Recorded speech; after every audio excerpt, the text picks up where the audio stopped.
Boomer Esiason not only had comments on Colin Kaepernick's silent protest, but also on the NBA players who opened the ESPYs with a socially conscious call to action. More specifically, Carmelo Anthony. Esiason, speaking at a CBS event Tuesday, started by telling Bob Glauber of the Newsday that he disagrees with Kaepernick's actions on sitting during the national anthem.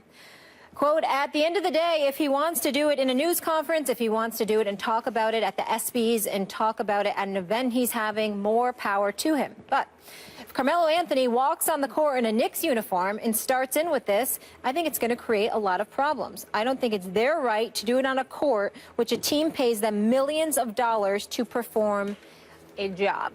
Stephen A., how should Melo feel about these suggestions?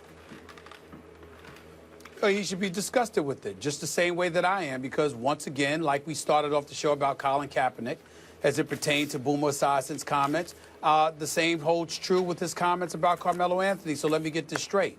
Because you're making millions of dollars to play basketball, you can't peacefully protest. We're not talking about Carmelo Anthony walking out to the Garden and refusing to play basketball or interrupting the game or not giving the paying patrons what they came to see. We're talking about what if, hypothetically speaking, Carmelo Anthony decided to sit on the bench during the national anthem. Boomer Esiason is saying, excuse me, you'd cut him too? I just, listen, again, I want to emphasize, I don't know much about Boomer Esiason, but everything that I do know, I know he's smart as a whip. I know he knows his football. I know he's an incredible analyst on radio and television. Personally, I'm very fond of him and the work that he does in the community as well. He's to be commended. I'm only speaking specifically about these quotes. First about Kaepernick, now about Melo. He's got some damn nerves because essentially he's basically trying to sit there and say, oh, you can protest, but here's when you should do it, and here's how you should do it. Well, clearly he hasn't protested at any time in his life because that's the antithesis of what a protest is supposed to be about. We looked at the folks at the ESPYs, Melo, LeBron, CP, D-Wade. We applaud them. We definitely should applaud them for being conscientious observers, superstar athletes with wealth and fame who are willing to bring attention to the violence and the need to put it to an end to the best of our ability. We applaud them for that. But we have to also recognize that they said things that nobody could disagree with. But the second Colin Kaepernick does something that is disagreeable, you've got Boomer Esiason that wants him cut, doesn't want him having an NFL career, even though Boomer Esiason damn well knows that the NFL encourages you to stand, but doesn't enforce it, doesn't mandate it. He knows that the laws of our nation, based on our First Amendment rights in the Constitution, stipulate that Colin Kaepernick has that right. If you look at the history of the flag, of the national anthem, then you're going to think about black folks, okay, who were denied rights even at the time that the national anthem was constructed. And so when you look at it from that perspective, he's clearly coming from a different stratosphere. I can understand that. I can understand a level of ignorance to it. But then to turn around and act like people should be punished for it, in the case of Colin Kaepernick, be cut, or to threaten that if Melo decided to do something like that, it would be a problem. Here's what our problem should be with Carmelo Anthony. We want the Knicks past the first round. That's it. There's nothing else that Carmelo Anthony has done. He's a good man. He's a good family person. He's got a wonderful wife, wonderful family and friends. He represents the New York Knicks organization exemplary, doesn't get into any trouble. And by the way, no one gives Carmelo Anthony credit for what he goes in the city of Baltimore and tries to do to quell the violence and to contribute to the to the impoverished in that community and beyond. Carmelo Anthony is a good brother. I got one problem with him and one problem only. I appreciate the gold medals, but damn it, I want an NBA championship. That's it. There's nothing else wrong with Carmelo Anthony, even if he did elect to sit down. And I'm not saying he would do that, because knowing him, he probably wouldn't do it. But if he did do that and Boomer Esiason said something like that, like I said, I would be very depressed that I'm working for ESPN and he's working for CBS because we couldn't get together to debate this topic, because I would love to do it. I really don't like this comment that he made about Carmelo, that Boomer Esiason made about Carmelo. I really didn't like the comment about Kaepernick. I find it ill-considered, not well thought out, and essentially anti-intellectual, but in this case even worse, the Carmelo stuff. This is my paraphrasing of what Boomer is saying. I get the sense that Carmelo's the kind of guy who might get ready to challenge the status quo at Madison Square Garden. He better not. Stay in your place. Now, the NBA does have a rule, which I think Adam Silver should consider changing, that it's compulsory. You must stand for the national anthem. What the national anthem has to do with basketball, I'm not exactly sure. Well, you're honoring this country, and if you want to connect it to the military, brave men and women who protect your freedom and give you the ability to play basketball. They also give you the ability to make purchases at stores. You don't stand for a national anthem every time you do that. Or a public gathering like watching a movie. You don't stand for the national anthem every time you watch a movie. But for some reason, in sporting arenas, you stand for the national anthem every time. And in the NBA, it is compulsory, making it, in my view, meaningless. If you have to do it, well, how is it a show of patriotism? Think it through, Boomer Esiason. But the idea that Carmelo should stay in his place and don't, that has no place on the basketball court. When you are asked to participate in something, and you brought this up, Stephen A., you're not staging a march or a sit-in even. You're not doing something disruptive. You're simply choosing not to participate in a forced show of, in my view, non-patriotism if you got to do it. And then to connect it to the sports world as though because the Knicks are paying you somehow, that means it doesn't add up, it doesn't make sense, and it reinforces the status quo, which is the whole point of American protest in the first place. Well, make it better by not accepting, by challenging the status quo. Well, I co-sign on that. I appreciate you saying that, but there's one thing where I would tend to disagree with you. I don't think Adam Silver needs to change the rule in the NBA. Here is why. It's a private industry. And if that's what you want to do, that's what you want to do. Players do not have to participate. They do not have to play in the NBA if they don't want to. You don't have to play in the NFL if you don't want to. I would prefer that the league mirrors what the NFL does. We would encourage it, but not demand and mandate it. I would prefer that.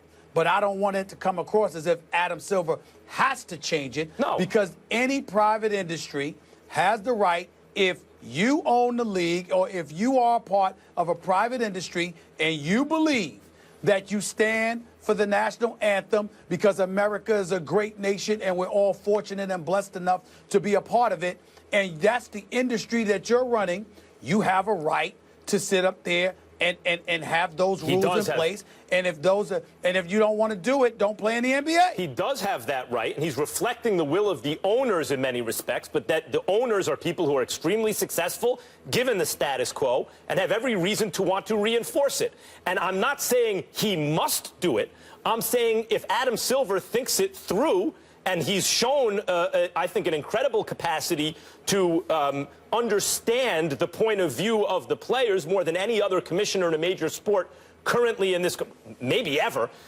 He would, by the way, even if you believe in it, as I've been trying to say, if you're forcing everyone to do it, it's a show of nothing. If it's not compulsory, it's a show of patriotism. So if you want to reinforce patriotism, you take away the draconian rule that you must stand for it. Okay, that has to be the last word there. When we come back, we're going to go to the association and discuss the NBA. Rookies probably won't be lining up to get Steph Curry's autograph this season.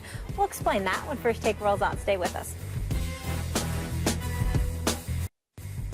You're watching First Take, presented by Bass Pro Shops. Despite Kevin Durant being heavily criticized this offseason for leaving the Thunder and creating a super team with the Warriors, he was still voted the #1 favorite player in an NBA.com rookie poll for the third straight season. Meanwhile, the reigning two-time MVP, Steph Curry, didn't even rank in the top 9. Curry was tied for 4th in the same poll last year. What does this rookie vote say about Steph Curry, Max? Two things. First and foremost, that He just choked in the finals. Now, I know he wasn't physically 100%, but it looked like LeBron took his heart. I mean, that was part of LeBron's strategy. It looked like dunking on him, screaming at him, Steph kind of slinking away. It breaks my heart to say this because I love Steph Curry, love his game, love watching him, love the fact that he kind of inspires kids. He's not the biggest, not the strongest, not the fastest, and yet somehow one of the best. But after a finals 2 years ago, where it was like, okay, fine, he's passing out of the double team before it comes, and therefore he's actually helping his team, but his personal numbers won't look great. But was he really as good as he normally is? He followed it up with this finals where his team blew a 3-1 lead, and he was not his normal self in the finals, injury or no. And that reinforces, I think, a sense among players, especially players coming into the league, that this league is so suited to Steph Curry that it's making him seem better than he actually is. You can't touch him. But at wide open three-point shooting kind of league, that's perfect for Steph Curry. But then once the playoffs started, Stephen A., you brought it up the other day, and they called it a little more loosely, suddenly that effectiveness diminished. In other words, the rookies are going, look, we know who's really the best. We look at guys like LeBron and Durant, Westbrook. We can see they're better, but somehow the way the game is called and played now, Steph is kind of glorified out of proportion. I think both those things are going on, but especially the choking in this year's finals. What it says, Max Kellerman, is that people don't know basketball and they need to shut the hell up because they make no sense whatsoever. Steph Curry is the reigning two-time league MVP. His numbers for the regular season was he averaged 30 on 50% shooting from the field and 45% shooting from the free throw line, from the three-point range, shooting 90% from the free throw line and averaging nearly 7 assists per game. That is just ignorant for 10 players, including Kevin Garnett, by the way, who I love, who's a future Hall of Famer, but clearly is beyond his prime. And, you know, he'll retire soon enough and become a part owner, hopefully at the Minnesota Timberwolves or some other team. The bottom line is that Steph Curry should be right up there with everybody. I have no aversion to Kevin Durant. He's one of the top 3 players in the world. He's a superstar. And obviously the eye of the storm is going to be upon him. So when you look at a guy that's 6'10", 6'11", with a 7'6" wingspan, who can handle the rock and shoot the ball from all over the place the way Kevin Durant does, we can understand that the rookies would gravitate to him to some degree. But they're rookies for a reason, because their breath smells like Similac. They're wet behind the ears. They don't know any damn better. And they're going to find out about how good Steph Curry is when they get on a court with him next season. That's what this shows. They lack an appreciation because they're caught up in the size, the way the game has evolved, being tall and being gifted as Kevin Durant is, and they're not appreciating the marksmanship, the sniper-like abilities of a Steph Curry.